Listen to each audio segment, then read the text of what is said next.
My name is Barb Nangle. I'm the founder of Higher Power Coaching and Consulting, and I want to welcome you to my podcast, From Fragmented to Whole, Life Lessons from 12-Step Recovery.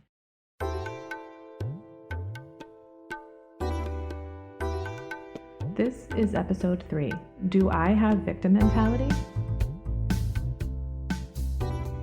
Learning that I had a victim mentality was an absolute game changer for me in recovery. The only other mind shift I've had as a result of my recovery that was more important than understanding I had victim mentality was understanding I was codependent and what that meant.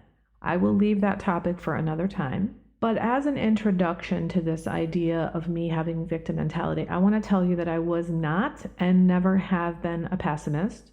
I did not think the entire universe is against me or for me, or no matter what I do, nothing turns out right. It was much more subtle than that. In fact, I've known people who had that really obvious victim mentality, and honestly, they fucking pissed me off. And I used to feel it was my job to rescue them. I really didn't understand that I was blaming others or the universe for my shit. The main problem with victim mentality is that there's no impetus to action. And 12-step programs are programs of action. My first sponsor used to say to me all the time, action, action, action. This is a program of action. But if we truly believe we're not at fault or at cause of the things that are going on in our lives, we're simply not going to do anything to change because we think we have nothing to do with it. In fact, we think we have no part in things. I've received a lot of gifts as a result of my recovery, and by far the greatest gift has been understanding my part in things. I really didn't know what I was doing in my life to create chaos and drama and dysfunction in my life. I truly believed if everybody around me would just do things my way, and this was not a conscious thought, by the way, and if the world only worked the way I wanted it to, then things would be a lot better. But I came to understand that I was not the victim of circumstances or other people's shit. Problem was, I had thought this way for my entire life, and the thoughts were so subconscious, it was extremely difficult for me to see. I didn't recognize it for what it was. I believed I had no part in things, and all the crap that was going on in my life had to do with other people, other forces, and that I was the victim of circumstances. But I would have never used that word. As I moved along in my recovery process, especially working the 12 steps, I began to see the myriad ways in which I had a victim mentality, as if I had no agency, no possibility of affecting the world around me. And this was especially true in relationships, and more so for me in romantic relationships. I happen to be attracted to men, so for me, it was if he would just fill in the blank, then everything would be okay between us. Ironically, when other people would talk to me about their relationships, I would say things like, well, you're 50% of that relationship. So if things aren't going right, you're at least 50% of the problem. But somehow I couldn't see that as true for me too. In fact, the way I thought, which I can see now, was that bad things in the relationship are not my fault, but the good things are my fault. Isn't that ironic?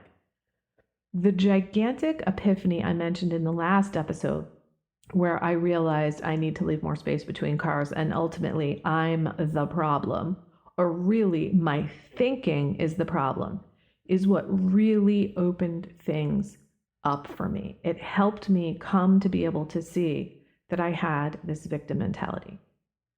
There's a huge difference between being an actual victim and having victim mentality. My inner life is not subject to the whims of other people. I have a choice about how to see things, how to deal with life, what to focus on, etc. If you've ever heard of Viktor Frankl, then you'll know what I'm talking about. For those of you who don't know him, he was in a concentration camp in World War II, which is probably about the most victimized state a human could be in, damn close to the top, if not the top. And one of his famous quotes is this: "Forces beyond your control can take away everything you possess except one thing: your freedom to choose how you will respond to the situation." Again, that's a quote by Viktor Frankl. In his particular case, he realized he could still choose to help other people. He didn't have to be defined by the Nazis who had victimized him. So even if you have a reason, you don't have to feel like a victim.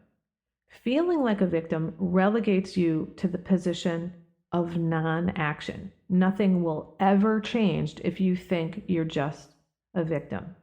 If you've ever asked yourself, why does this always happen to me? Or why won't he ever? Or why doesn't she ever? Whatever the end of that sentence is.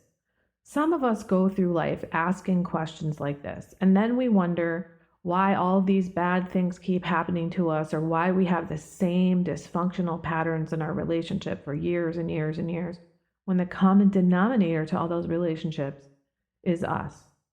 One thing we might ask ourselves instead of why does this always happen to me, or why doesn't she ever, or does he always, is we can say, am I allowing situations in life or events to manage me, or am I determined to manage them as best I can?